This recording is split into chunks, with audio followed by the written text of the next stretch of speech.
Kembali lagi di channel Belajar Farmasi Klinis.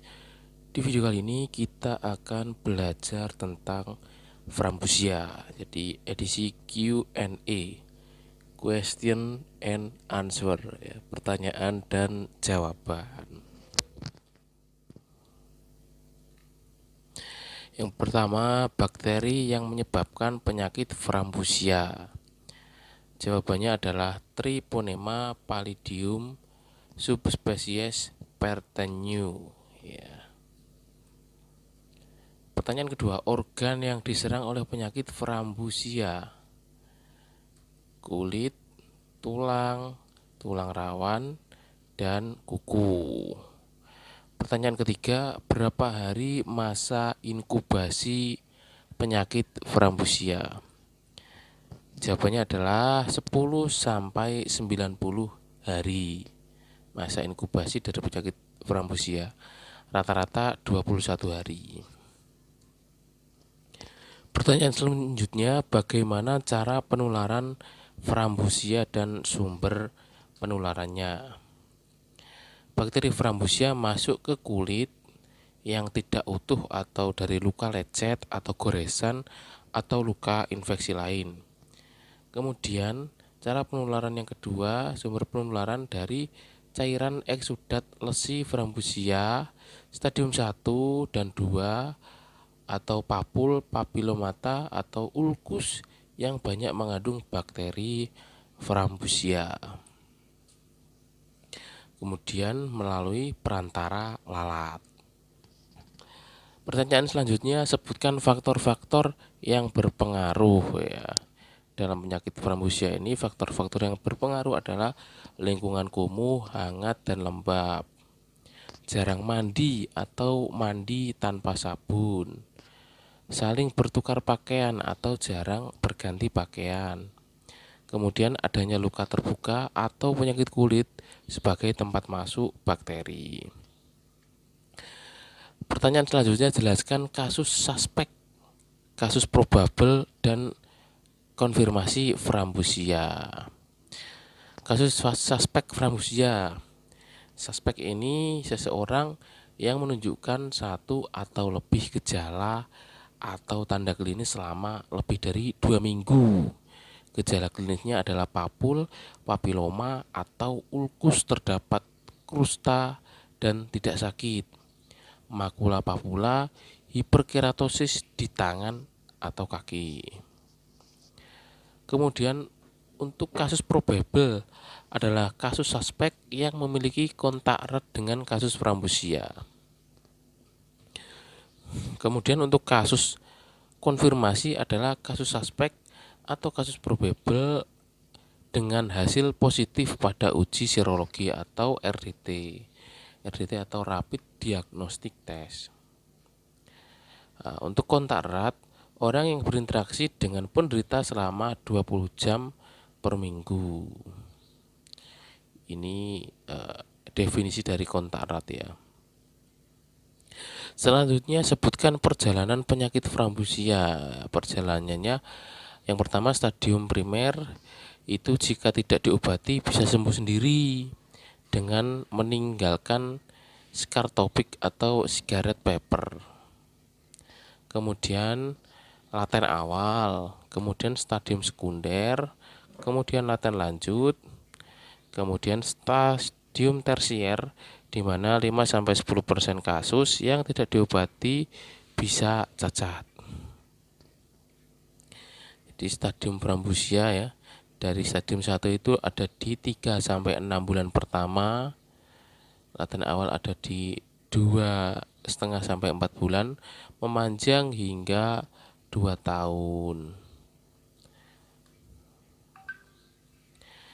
Lanjut, tanda dan gejala lesi primer Frambusia. Tandanya apa sih atau gejalanya apa sih dari primer lesi Frambusia ini? Yang pertama itu papul, nodul papiloma, krusta papiloma, ulkus, di mana ulkus tersebut tidak nyeri dengan tepi keras. Lesi primer dapat sembuh sendiri dengan sisa cigarette paper scar. Jelaskan tanda dan gejala stadium 2 Frambusia. Untuk tanda dan gejala stadium 2 ini, yang pertama adalah penyebaran bakteri secara hematogen dan limfogen.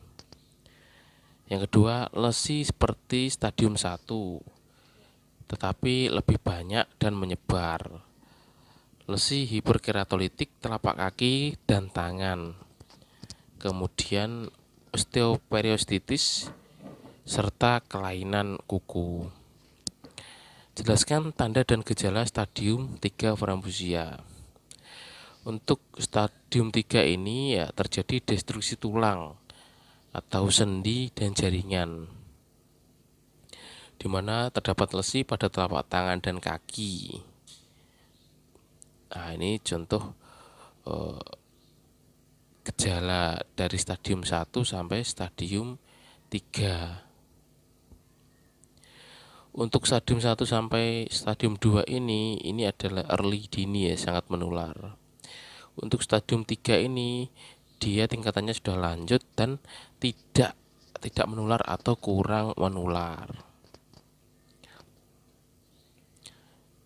Nodulnya seperti ini ya. Ini gondo, gangosa. Lanjut, bagaimana cara mendiagnosis penyakit frambusia? Yang pertama, dilakukan pemeriksaan klinis ya. Melihat lesi khas frambusia di mana usianya kurang dari 15 tahun. Predileksi di tungkai, kaki, lengan, dan wajah. Kemudian dilakukan pemeriksaan penunjang, di mana dilakukan pemeriksaan RDT atau Rapid Diagnosis Test. Kemudian bisa dilakukan dengan non treponemal dan mikroskop lapangan gelap. Jelaskan algoritma diagnosa frambusia. Jadi untuk algoritmanya, kasus suspek atau probable bila RDT positif maka dianggap frambusia. Bila memungkinkan diperiksa FDRL atau RPR untuk mengetahui keaktifan penyakit. Kemudian serta dilakukan verifikasi rumor untuk mengetahui riwayat perilaku berisiko dan riwayat kontak frambusia. Kemudian algoritma yang terakhir adalah laporkan. Apakah RDT positif dapat membedakan penyakit frambusia dengan penyakit sifilis? Ya. Jawabannya adalah tidak bisa. Jadi tidak bisa membedakan antara sifilis dan frambusia. Apa maksud dari RDT positif tetapi tidak ada gejala klinis dan RDT negatif tetapi terdapat gejala klinis ya? Jadi dari pertanyaan ini sangat membingungkan sekali ya. Jadi RDT positif tetapi tidak ada gejala dan RDT negatif tetapi ada gejala. Apakah kasus RDT positif harus dilakukan pemeriksaan RPR? Jawabannya tidak semua, hanya kasus yang meragukan tanpa adanya riwayat atau gejala klinis frambusia. Kemudian uji non treponemal terdiri dari antigen non spesifik, kemudian titer meningkat seiring perjalanan penyakit, kemudian sangat sensitif tapi tidak spesifik. Untuk positif palsu pada kusta, TB, infeksi virus seperti cacar, campak, dan mononukleosis. Untuk uji non treponemal ini juga digunakan untuk screening dan evaluasi terapi. Uji treponemal menggunakan antigen spesifik untuk konfirmasi diagnosis dan screening, menggunakan metode RDT atau Rapid Diagnosis Test, kemudian bisa menggunakan ELISA, dan dimana untuk treponemal ini sangat spesifik ya. Positif palsu pada infeksi treponema lainnya di mana sifilis, pinta, dan benjel. Kemudian reaktivitasnya menetap seumur hidup. Ini pakai TP rapid ya, uji treponemal. Sebutkan obat frambusia. Obat frambusia adalah azitromisin, kemudian benzatin penisilin, Ini adalah obat dari penyakit frambusia ya. Azitromisin, benzatin penisilin, eritromisin. Ada 3 ya obatnya itu. Kemudian jelaskan dosis pemberian obat azitromisin berdasarkan berat badan dan umur. Untuk penggunaan azitromisin ini berdasarkan berat badan 30 mg per kilogram berat badan. Jadi misal berat badannya 10 kilo, ya 30 mg dikali 10 sama dengan 300 mg. Kemudian untuk dosis maksimalnya adalah 2 gram. Dosis berdasarkan usia. Usia 2-5 tahun 500 mg 1 tablet. Usia 6-9 tahun 1000 mg 2 tablet. Kemudian untuk usia 10-15 tahun ini 1500 mg atau setara dengan 3 tablet. Kemudian untuk usia sudah dewasa ya, 16-69 tahun itu 2000 mg atau setara dengan 4 tablet. Selanjutnya adalah apa efek samping obat azitromisin. Efek samping yang pertama dari obat azitromisin adalah mual, muntah, diare, nyeri perut, alergi. Lanjut jelaskan POPM, total penduduk dari POPM kasus kontak. Jadi POPM total penduduk dilakukan jika minimal 1 kasus di desa yang sebelumnya belum pernah ditemukan kasus frambusia. Kemudian yang kedua, minimal 1 kasus di desa dengan cakupan POPM kurang dari 90%. Kemudian yang ketiga, minimal 10 kasus di desa dengan cakupan POPM lebih dari 90%. POPM kasus kontak dilakukan bila ditemukan 1-9 kasus di desa dengan cakupan POPM-nya lebih dari 90%. Bagaimana pengobatan kejadian ikutan pemberian obat atau KIPO pasca POPM? Jawabannya adalah kalau kondisi ringan, rujukan ini dari petugas puskesmas atau dokter. Jika diare diberikan oralit atau obat diare ya. Jika mual muntah diberikan obat anti mual, ini contohnya vitamin B6, metoclopramid, seperti itu ya. Jika kram perut diberikan antispasmodik, contohnya iosin. Jika kejadian ikutan pasca pemberian obatnya itu sedang sampai berat, maka dirujuk di rumah sakit. Jelaskan beberapa diagnosa banding dari frambusia. Diagnosis banding lesi primer adalah impetigo, ulcus tropicum, ektima, skabies. Kemudian untuk diagnosis banding lesi sekunder adalah plantar wart, kusta, psoriasis, dan molluscum contagiosum. Lanjut sebutkan lesi khas dari frambusia. Lesi crustopapillomatosa atau koreng yang tidak nyeri, atau krab yau atau gondo seperti gambar tadi ya, guma dan sabre tibia. Apa perbedaan frambusia, crustopapilloma dan pyoderma atau ektima? Bisa dilihat di gambar ya, seperti ini seperti gudik seperti itu ya. Lesi crustopapilloma frambusia getahnya berbau khas dan sangat disukai lalat, di mana lesi tersebut tidak nyeri. Untuk lesi ektima crusta lebih sedikit getahnya dan ada nyerinya. Jadi di ektima ini terasa nyeri, kalau di papilloma tidak nyeri. Apa perbedaan ulcus frambusia dan ulcus tropicum? Untuk ulcus frambusia ini tidak nyeri ya, tapi meninggi dan agak keras. Menyembuhnya spontan, meninggalkan lesi skar atrofi. Selanjutnya, untuk ulcus tropicum ini nyeri ya. Kalau tadi yang ulcus frambusia itu tidak nyeri ya. Kalau ulcus tropicum ini nyeri tapi tidak meninggi, bedanya seperti itu ya. Lanjut, apa maksud eradikasi frambusia ya? Eradikasi frambusia adalah upaya pembasmian yang dilakukan secara berkelanjutan untuk menghilangkan frambusia secara permanen sehingga tidak menjadi masalah kesehatan atau masalah secara nasional. Jadi kalau ada yang suspek frambusia itu bisa langsung diobati.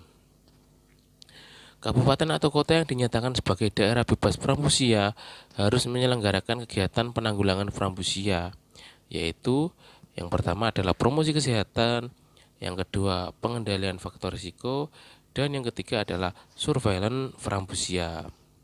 Sebutkan kriteria kabupaten kota yang bebas frambusia mendapat sertifikat bebas frambusia. Kriterianya itu apa saja? Surveillance-nya bekerja baik, tidak ditemukan kasus konfirmasi baru selama minimal 6 bulan berturut-turut.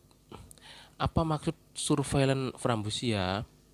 Surveillance frambusia adalah kegiatan pengamatan yang sistematis secara terus-menerus terhadap data dan informasi tentang kejadian frambusia dan kondisi yang mempengaruhi terjadinya peningkatan penularan frambusia serta dianalisis untuk memperoleh dan memberikan informasi guna mengarahkan tindakan penanggulangan secara efektif dan efisien.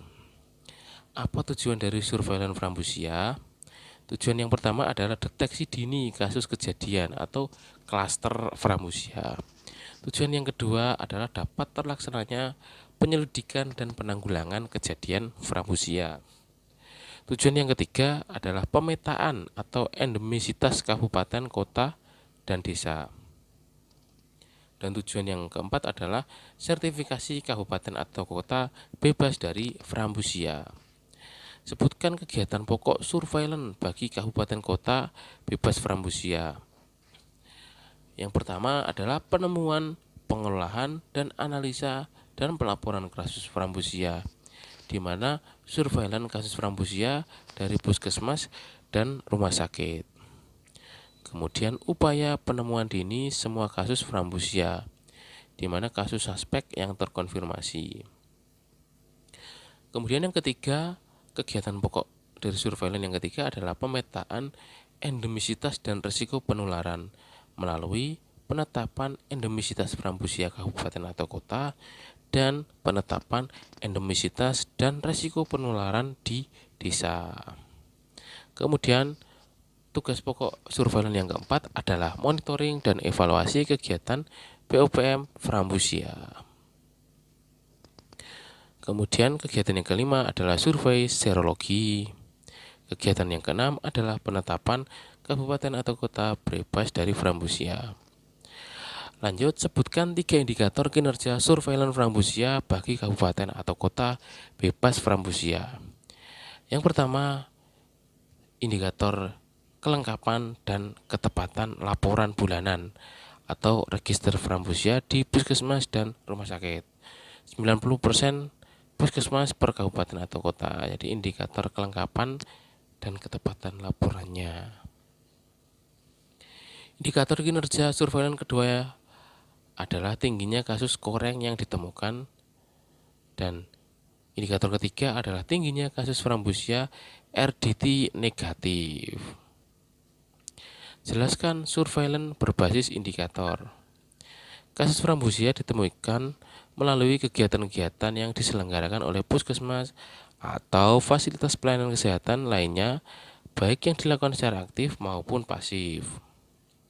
Kegiatan penemuan di puskesmas ini bisa melalui puskesmas dan puskesmas pembantu atau pustu. Bisa juga menggunakan melalui kegiatan puskesmas keliling atau pusling, atau pos pelayanan terpadu atau posyandu. Kemudian pemeriksaan anak sekolah dan penemuan saat POPM. Lanjut, jelaskan surveillance berbasis kejadian ya. Jadi surveillance berbasis kejadian itu masyarakat yang telah mendapatkan kampanye eradikasi frambusia dapat berperan secara aktif menemukan dan melaporkan adanya kasus-kasus frambusia yang berada di sekitar tempat tinggalnya. Jadi kegiatan frambusia ini kan disosialisasikan melalui tenaga kesehatan, melalui kader kesehatan, dan kegiatan-kegiatan yang ada di masyarakat. Selanjutnya, kenapa daerah yang tidak ada kasus frambusia tetap melaporkan tiap bulan? Untuk mendeteksi dini ya, tujuannya itu untuk mendeteksi dini adanya kasus frambusia dan adanya kejadian frambusia melalui kegiatan di posyandu, di pemeriksaan SD atau MI, di laporan masyarakat dari waktu ke waktu tidak ditemukan kasus. Selanjutnya, semua kasus suspek frambusia yang ditemukan dan pemeriksaannya segera dicatat dalam form apa ya. Dilakukan uji serologi menggunakan RDT, ditetapkan diagnosis dan dicatat di formulir 6 register, jadi form 6 ya. Sebutkan alamat link online lapor bulanan frambusia. Ada di s.id/garing lapor frambusia atau melalui Google ya, google.com view laporan frambusia. Lanjut, sebutkan formulir 6 dan formulir 7 sebagai laporan bulanan frambusia. Formulir 6 itu adalah formulir register frambusia, yaitu kasus ya yang ditemukan dari kegiatan berbasis indikator dan kejadian. Untuk formulir 7 yaitu formulir laporan bulanan eradikasi frambusia. Laporan yang berisi kasus suspek, kasus pemeriksaan RDT dan RDT positif. Perubahan status kabupaten atau kota bebas frambusia dapat menjadi kabupaten atau kota endemis frambusia apabila terdapat kasus yang telah dikonfirmasi dengan tes serologi dan kabupaten atau kota tersebut tidak dapat menghentikan penularan selama 6 bulan. Maka kabupaten kota tersebut ditetapkan sebagai kabupaten atau kota endemis frambusia. Jadi nilai terbaiknya itu jika selama 6 bulan itu tidak ditemukan kasus frambusia ya.